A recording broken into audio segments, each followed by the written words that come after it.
so much, guys. Now in Batman Arkham Origins, the Cape Crusader has a very un-Merry Christmas. Joining me to talk about that is the creative director, Eric Holmes. Eric, thanks so much for joining us. Sans cape. I know you had the cape on. Thanks for taking it off for the demo. But we're excited to see Batman Arkham Origins for the very first time. We're excited to show it. I bet you're excited to show it. So let's talk a little bit about the game and tell us what we're seeing on screen. Okay, well, you're going to see this first look at gameplay here. This is our early career Batman. Batman is approximately year 2 of his career, and he's being hunted by Black Mask's assassins on Christmas Eve. This is actually this is one of our new additions to the open world, what we call a crime in progress. This is icon here on the HUD that Batman's used to track it down. So this is a dynamic world event that's taken place. These guys have actually set fire to a bank and we're stealing from it, and Batman stepped up to the plate and is engaging these guys, stopping them. This is also a new enemy type we have in the game called the Armored Enforcer. He's a large enemy type. You can grab Batman, you can take him down, you can pound the ground and slam everyone out of the way. So he has a whole library of new moves, and there's a bunch of new enemies we've added to the game, to the combat, to bring an element of unpredictability and variety to it. So new enemies, new types of encounters in the open world. It's a whole bunch of new things to mix it up. Yeah, you talk about that crime in progress scenario. That's pretty interesting. Is this something that happens randomly, or is it driven by the story kind of unfolding, Batman becoming this crime fighter? There's a combination of things. We have systemic content. We also have a whole new story in the game, obviously, as well. But primarily, the crimes in progress are systemic. So there'll be surprises. You're going to be roaming around the world, and you'll just stumble across these things. You can opt in to stop them, or you can cruise by and continue on with the story too. And what would be the benefit of stopping them? Just increasing your character development, but also maybe progressing the story? We have a whole new upgrade system. So we have a bunch of stuff in the open world. We have most wanted characters who are new faces for Batman Arkham Origins. They're new to the Arkham universe, and some returning characters too.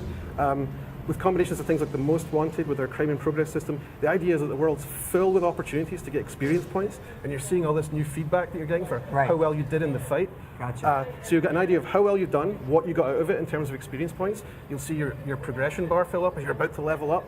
And then you get an all-new tree system for your upgrades. So you'll be working your way towards these badass upgrades that are deeper in the tree and working through core stuff that's early on there. I like to fight crime at night, which is why I asked. It's very intriguing to me. Okay, so let's talk a little bit about the story and the setting. Obviously, you know, it's Christmas. You've talked a little bit about the Black Mask being in the game as well. What are you guys saying about the story? We know it's an origin story, obviously, but why is this important for this third installment in this franchise? I think the most exciting thing for this story for me is that it's a really formative story for Batman. So Batman is a character we're all very familiar with. We know what he's like, but by going into the early career setting, we can see him becoming that character that we know. We can see him encountering characters for the first time. And those characters are not necessarily completely familiar to us yet, including who Batman is. Our Batman's a little bit more raw, a little bit more rough-edged. He isn't used to working with anyone yet. He's a little bit more aggressive and solo-minded, so we get to see him knock some of the edges off his character and really develop it through the really pivotal events in our story. Now, what are we seeing here? He's obviously looking to, is he infiltrating this building here? So what he's doing is he's engaging in a most wanted encounter, following up one of our new characters in the game, which is Anarchy. Okay. Now, Anarchy set up a series of bombs at various institutions across the city. This one is right on top of, I believe, one of the newspapers of the city. And he has a new character type here. You saw the Enforcer before. This is the martial artist. So, you know, in the Batman Arkham games, the counter system is one of the best things in the game. The free flow combat, the style of the fighting with the counters is fantastic. So this is an enemy that can play the game just like Batman. You can counter him, but he can counter you too, and then you can counter his counters.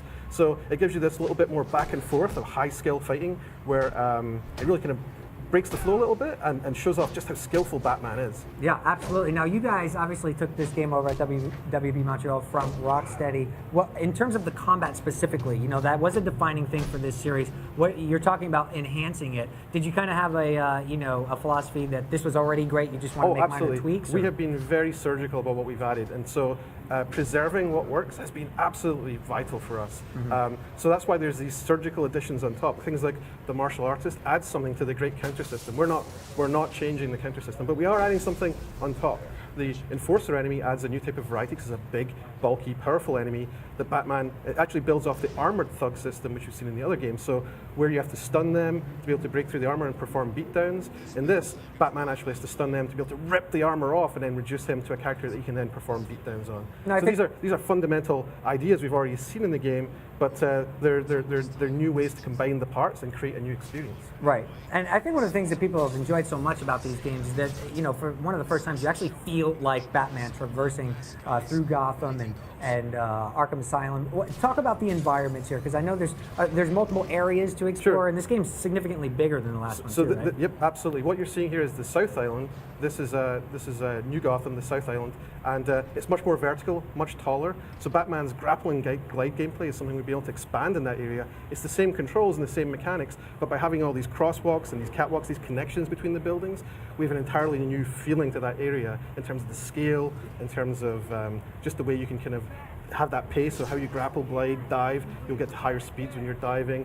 You'll get much more kind of complex, but not troublesome navigation. So it's been something that's been really fun to add to. Another thing you're seeing in the game here is you're going to see new gadgets. And so here at E3, we're showing the remote claw.